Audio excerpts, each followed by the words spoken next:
Muito bem. Então, para a gente começar de vez, né, o entendimento ou a ideia, né, que está por trás, ou as ideias que estão por trás dos números complexos, vamos imaginar a seguinte situação, né? Nós já vimos, né, desde o ensino fundamental, e a gente já vem falando isso, a questão do grande problema que a matemática enfrentou, que era encontrar a raiz quadrada de um número negativo. Olha só exatamente o que vai acontecer aqui. O que é isso que nós estamos dizendo aqui? Imagine a seguinte situação. Eu tenho essa equação do segundo grau, porque isso aqui é uma equação do segundo grau, e nós já vimos, né, que é uma equação do segundo grau incompleta, tanto essa quanto essa. Elas são incompletas, né? Por quê? Porque o termo, né, que tem x, só x, eu tenho x ao quadrado aqui.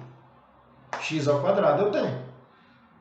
O termo que tem x, só x, ele não está aqui, que é o b, né? Nós temos a, b e c, que são os coeficientes que estão inseridos na equação do segundo grau. Então ela é incompleta, onde eu tenho o x quadrado e tenho o termo independente, que a gente chama de c. Para quem não viu, nós já falamos sobre isso, né? Sobre a equação do segundo grau, sobre a função do segundo grau, né? Falamos quando elas são completas, incompletas, falamos sobre os coeficientes, né? Como a gente trabalha com elas, já falamos sobre isso em vídeos anteriores. Muito bem, então eu tenho aqui uma equação do segundo grau em que eu estou procurando essa solução. Ou seja, o que eu estou perguntando aqui? O que eu quero aqui nessa equação do segundo grau? Vamos tratar primeiro dessa aqui, ó. Essa aqui. Só primeiro. O que eu estou perguntando aqui? Eu estou perguntando que eu quero dois números, ou quero um número, né? Como o índice aqui é quadrado, é 2. Nós já vimos lá na equação do segundo grau que quando eu tenho uma equação do segundo grau, eu posso ter até duas respostas. Duas respostas. Eu posso ter zero resposta, eu posso ter uma resposta, eu posso ter duas respostas. Certo? Essa zero resposta, esse problema que apareceu quando eu tenho a zero, né, zero resposta, é onde entra os números complexos. Mas muito bem, vamos nos sintonizar e vamos nos concentrar nessa aqui. X ao quadrado menos 9 dá zero. O que eu quero é isso, eu quero que quando eu elevar o número ao quadrado, e subtrair 9, isso dá zero. É isso que eu quero. Então a pergunta é, qual é o número? Qual é o número? Ou, no caso da equação de segundo grau, pode ser até quais são os números que quando eu elevo ao quadrado, ou quando eu elevar ao quadrado, eu retiro 9, isso dá zero. Então, essa é a pergunta. Eu posso resolver isso de várias formas. Posso resolver isso de várias maneiras. Posso usar a forma de resolução, que é o que no Brasil se chama de a fórmula de Bhaskara, a equação de Bhaskara, né? Que não tem nenhum lugar do planeta é chamada de equação de Bhaskara, ou de fórmula de Bhaskara, só no Brasil. Então, o nome dela é fórmula de resolução geral da equação de segundo grau. O nome dela é esse. Eu posso usar a fórmula de resolução geral da equação de segundo grau. Eu posso usar fatoração e várias outras formas de resolver isso. Eu posso resolver. Mas observe o seguinte, como é que nós vamos resolver isso aqui facinho. Olha só. X ao quadrado menos 9 é igual a zero. Eu tenho aqui no primeiro membro o x ao quadrado menos 9. Eu só quero o valor do x. Então, eu vou isolar o x quadrado. X ao quadrado será então a quem? Ó, o 9 está negativo aqui no primeiro membro. Ele passa para o segundo membro, invertendo a operação. Qual é o inverso da subtração? É adição. Então, ele vem para cá como 9. Isso nós já vimos. 1.000.001 vez. Nós já vimos. Então, eu pergunto para você. Agora a pergunta é a mesma. Agora a pergunta é a mesma. Que número que eu elevo ao quadrado que dá 9? Então, olha só. Como é que a gente resolve isso? Eu tenho um número de cá que está elevado ao quadrado que dá 9. Como que eu... vamos só retornar um pouquinho no contexto, no assunto que nós estudamos, chama operação inversa.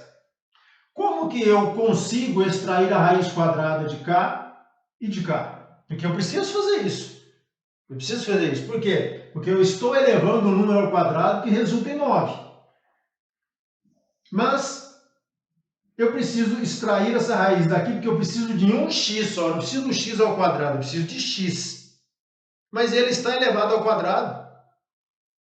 Então, a pergunta é, qual é a operação que desmancha, que desfaz a potência?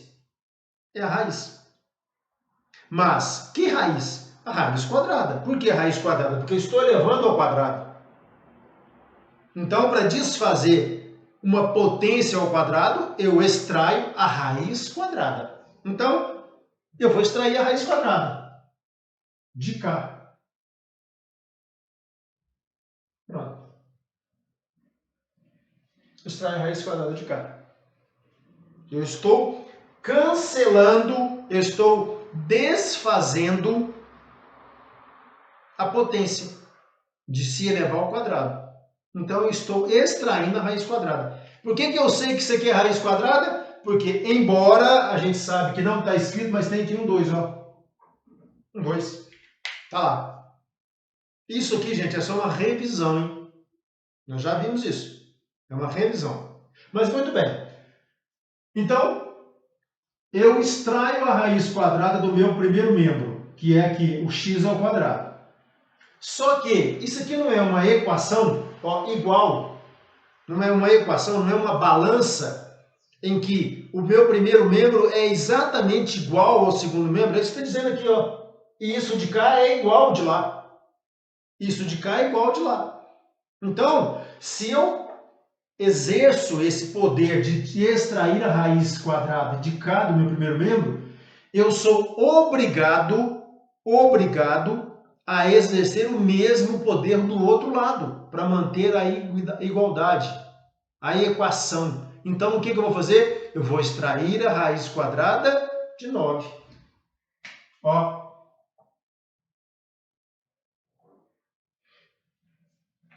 Então, agora está tudo igual novamente. Tudo igual. Eu extraí a raiz quadrada no primeiro membro e tenho que extrair a raiz quadrada do segundo membro, para que a equação continue uma equação, ou seja, continue uma igualdade. Então agora, o que eu vou fazer aqui? Qual é a raiz quadrada de x ao quadrado? Raiz quadrada de x ao quadrado é x. Igual. Qual é a raiz quadrada de 9? É 3. E é a nossa resposta? Por quê? 3 ao quadrado, 3 ao quadrado, 9. 9 menos 9, 0. Só que, não é uma equação de segundo grau, e nós não comentamos no comecinho do vídeo aqui que, em se tratando de uma equação de segundo grau, eu posso ter 0 resposta, eu posso ter uma resposta e posso ter 2 respostas. E aqui nesse caso nós temos 2 respostas. Porque eu sei que o x pode ser mais 3 e menos 3. Por quê? Menos 3 vezes menos 3 dá 9. 9 menos 9, 0. 3 vezes 3 dá 9. 9 menos 9 dá 0. Então, as minhas respostas ou as minhas raízes... Agora, vamos só chamar a atenção aqui num ponto importante. Quando eu falo raízes, nesse contexto aqui, ó, quando eu falo raízes, é a mesma coisa que resposta. Não é por causa dessa raiz aqui não, tá? Não é por causa dessa raiz. É a mesma coisa que eu perguntar para você assim, ó. Quais são os números que fazem isso ser uma verdade? Quais são os números que quando eu levo ao quadrado, tiro 9 e dá 0? Ou quais são as raízes dessa equação? É a mesma coisa. Não confundir essas raízes com a raiz quadrada. Então, quais são as minhas raízes? X igual a 3 e x igual a menos 3. Essa ou esses números fazem isso aqui ser uma verdade. Faz isso aqui, ó, ser igual a isso. Por quê? Se eu colocar aqui, ó, menos 3 ao quadrado, dá 9. 9 menos 9 não é igual a 0? Então é uma verdade. 3 ao quadrado, 9. 9 menos 9 não é 0? Então é outra verdade. Então eu tenho duas respostas. Muito bem. Então, está resolvido. Está resolvido. A nossa equação de segundo grau, né, incompleta, encontrei minhas raízes ou as minhas respostas, que faz isso aqui ser uma verdade. Fica tranquilo. Agora vamos resolver de baixo. Essa de baixo aqui, embora ela também seja uma equação do segundo grau incompleta, né, igualzinha essa aqui também incompleta, só que tem uma diferença. Né? Aqui eu tenho menos 9, aqui eu tenho 9. Vamos proceder da mesma forma. Então, então eu tenho, vou isolar o meu x quadrado, como eu fiz aqui, ó. X ao quadrado será então o 9 que está positivo, passa para o segundo membro, menos 9. Está lá. Menos 9. Então eu pergunto para vocês, qual é o número que é elevado ao quadrado que eu tiro 9, que seja igual a menos 9, aliás. Qual é o número que é elevado ao quadrado seja igual a 9, a menos 9? Ou, quais são os números que eu elevo ao quadrado que somam com 9 que dá 0? Quais são os números que, quando eu somo com 9, elevado ao quadrado, quando eu somo com 9 que dá 0? Será que existe? Vamos aplicar a mesma situação aqui, ó. Aqui, ó. Vamos extrair as raízes aqui. Então eu tenho aqui, ó, vou extrair a raiz quadrada de x ao quadrado e vou extrair a raiz quadrada de menos 9. Raiz quadrada de x ao quadrado, a gente sabe que é x. Ó, é x. Raiz quadrada de menos 9. Aí agora ferrou. Por quê? Por quê? Porque aqui eu vi, né, que eu tenho a seguinte pergunta. Qual é a raiz quadrada de 9? É 3 e menos 3. Raiz quadrada de 9 é 3 ou menos 3. Claro que, se alguém te perguntar na rua, né, em qualquer momento, qual é a raiz quadrada de 9? Raiz quadrada de 9 é 3. A gente escreve isso assim, ó, raiz quadrada de x é o módulo de x. É assunto para outra hora. Ó, a raiz quadrada de 9 é 3. Mas, em se tratando de equação de segundo grau, menos 3 também é a resposta. Certo? Parece confuso, mas a gente fala disso em outro momento. Vamos nos ater aqui. Qual é a raiz quadrada de menos 9? Qual é o número que, elevado ao quadrado, resulta em menos 9? Qual é o número que ele vezes ele resulta em menos 9? Será que existe?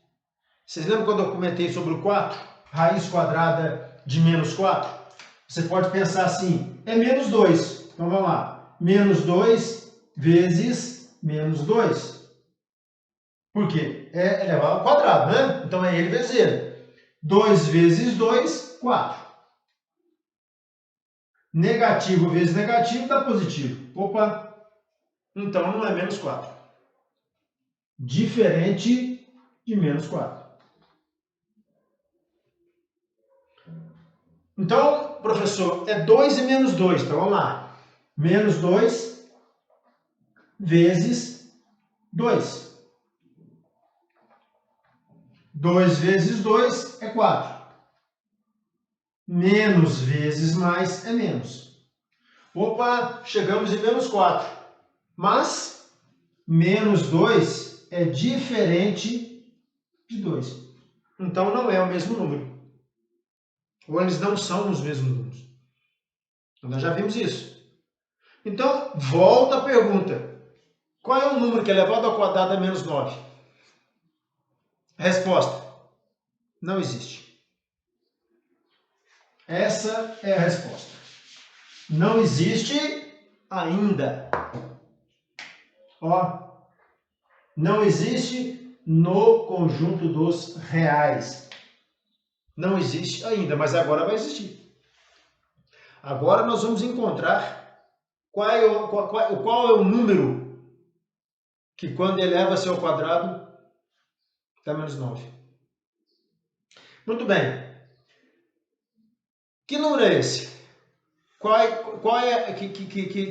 Que história nova é essa agora? São os números complexos, que nós já falamos no primeiro vídeo. Certo? Muito bem. Mas o que é esse número complexo? Muito bem.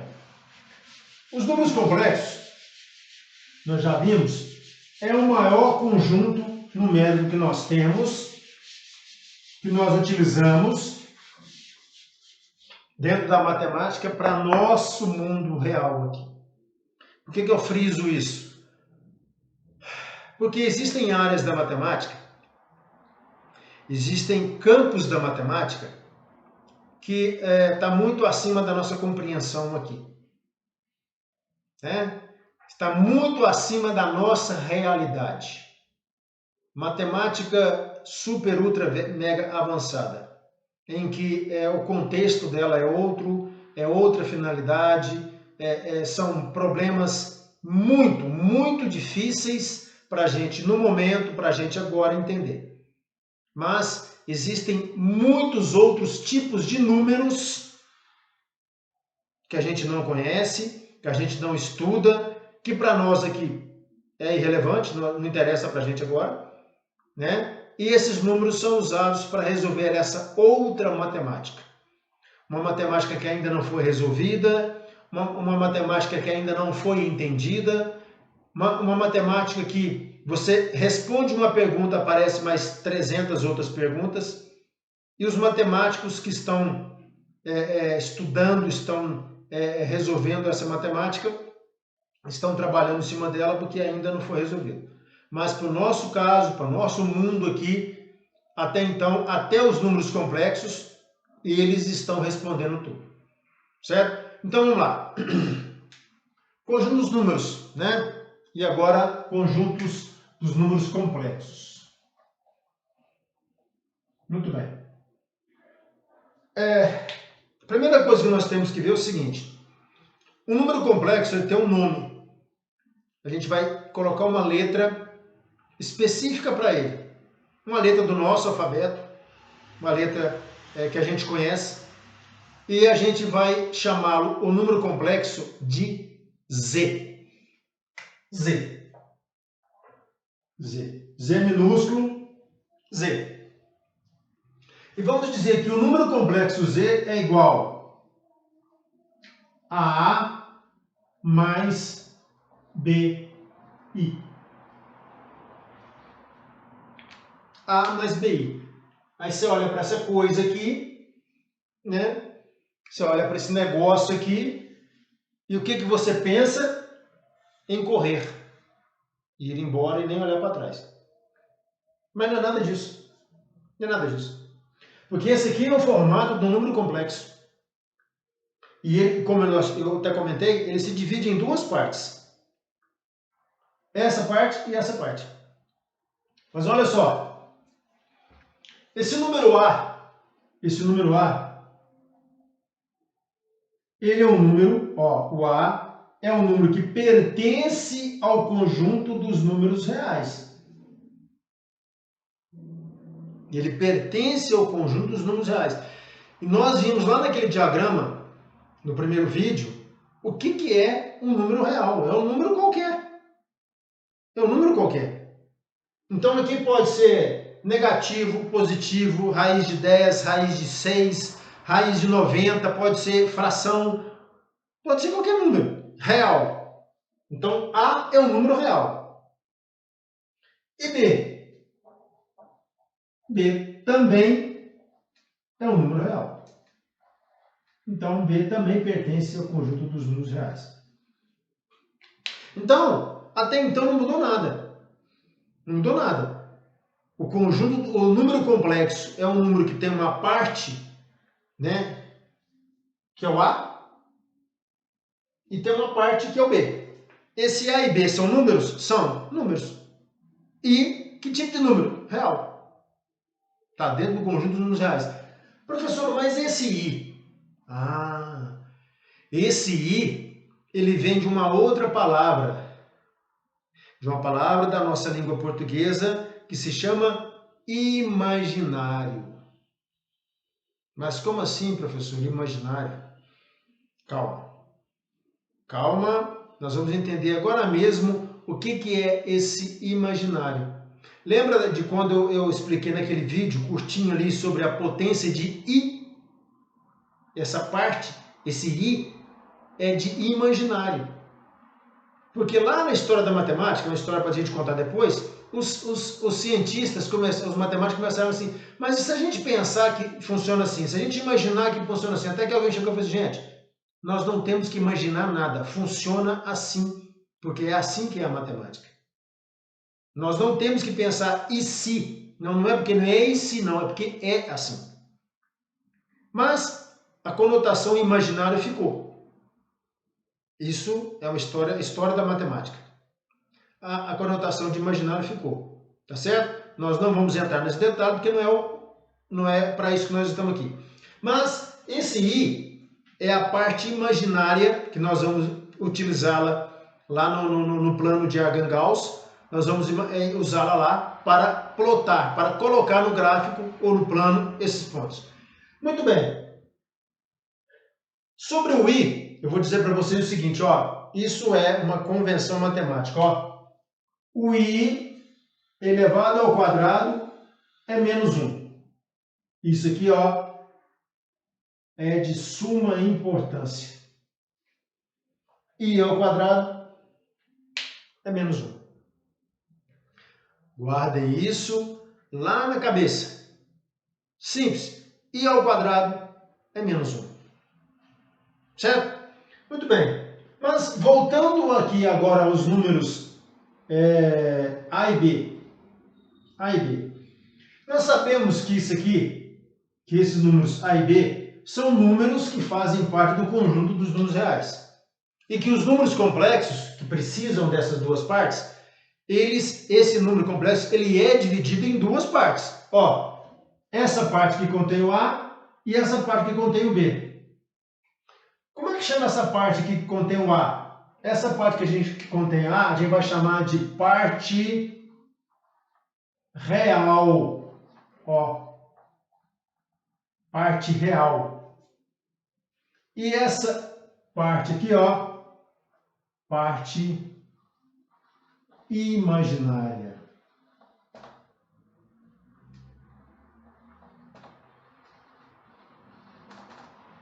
Imaginária. Então, o número complexo tem duas partes. A parte real e a parte imaginária. Qual é a parte real? É aquela que não tem I. Ó, não tem I. É o número. Qual é a parte imaginária? A parte que tem I. O número real pode ser só... O número imaginário, desculpa. Ele pode ser só real? Pode. Ele pode ser só imaginário? Pode. Nós vamos ver isso agora.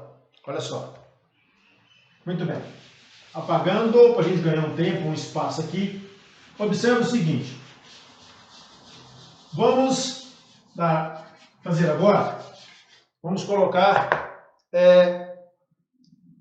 números, né? Exemplos numéricos para a gente entender. Clareia muitas ideias quando a gente trabalha com números para exemplificar. O que a gente vai ver agora é a nossa representação algébrica. Eu escrevi aqui para a gente não esquecer, ó. Representação algébrica. Algébrica. O que é a nossa representação algébrica? Olha só, eu disse para vocês que o número complexo, ele representa pela letra Z. Z vai ser igual, por exemplo, um exemplo que ó, 3 mais 5i.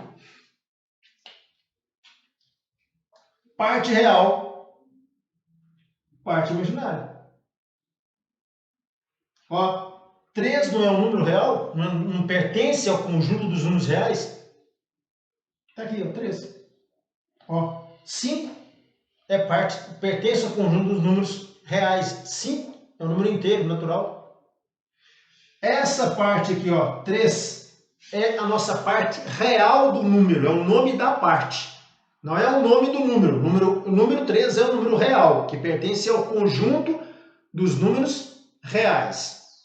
Mas essa parte aqui, ó, é chamada de parte real. E essa parte aqui é chamada de parte imaginária. Outro exemplo. Z igual a menos 8 mais menos 8 menos 13i. Pronto. É outro número complexo. Qual é a parte real dele? Menos 8. Qual é a parte imaginária? Menos 13. Menos 13. Ó, qual é a parte real? 3. Qual é a parte imaginária? 5. É um número complexo, os dois, em que as partes estão bem definidas. Parte real, parte imaginária. Mas olha esse outro número aqui, ó.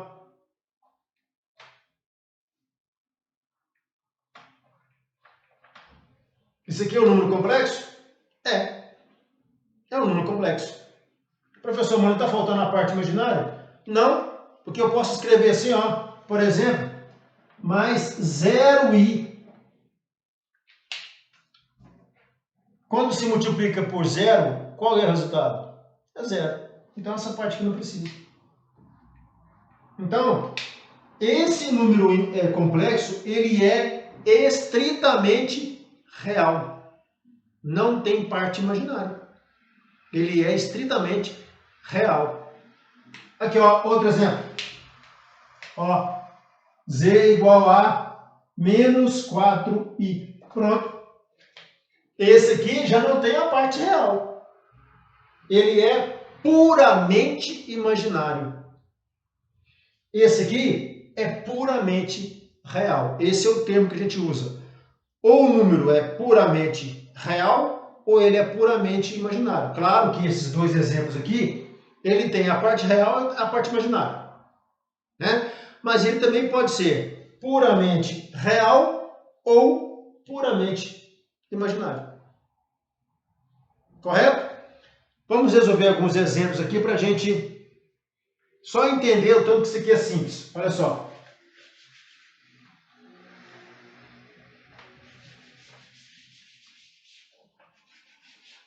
Ai, ai, ai. Muito bem. Exemplo 1.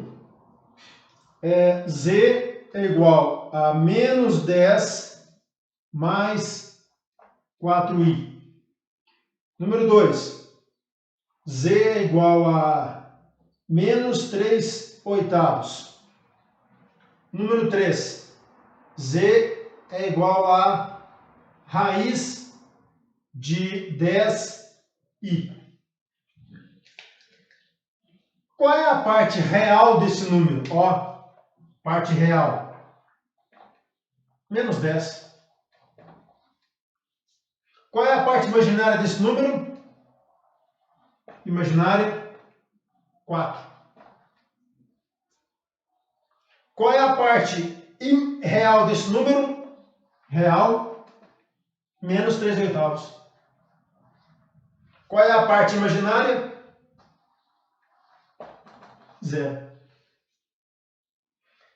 Qual é a parte real desse número? A real é 0. Qual é a parte imaginária? Raiz de 10. Raiz de 10.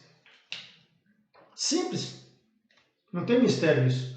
Identificar o número complexo. Ele pode ser real, pode ser imaginário. E pode ser ou só real, ou pode ser apenas imaginário. Simples assim. Certo? Muito bem. Então, o segundo vídeo, apenas ainda começando, representação algébrica, a gente vai falar disso mais. A representação geométrica, né, vocês vão perceber que a gente pode colocar, a gente pode plotar o ponto que representa um número complexo no plano Argand-Gauss. Esse plano Argand-Gauss, gente, ele é muito, muito parecido com o plano cartesiano. Vocês vão ver que não tem quase que diferença nenhuma, a não ser no nome. Porque o plano cartesiano foi idealizado por René Descartes. O plano Argand-Gauss foi idealizado por duas pessoas. Um chamado Friedrich Gauss e o outro, que eu não lembro o nome dele, mas o segundo nome era Argand, que era francês. Então, os dois estudavam a mesma história. Então, vamos colocar o nome desse plano de Argand-Gauss. Certo? Mas é só isso. A diferença para por aí. O resto, colocar um ponto no plano cartesiano, nós já vimos isso. Né? E colocar um número complexo no plano cartesiano, também nós vamos ver isso agora. Tá certo? No próximo vídeo. Então, por enquanto é isso. No segundo vídeo nós tratamos da representação algébrica e a gente volta para a gente começar a falar da representação geométrica dele. Ok?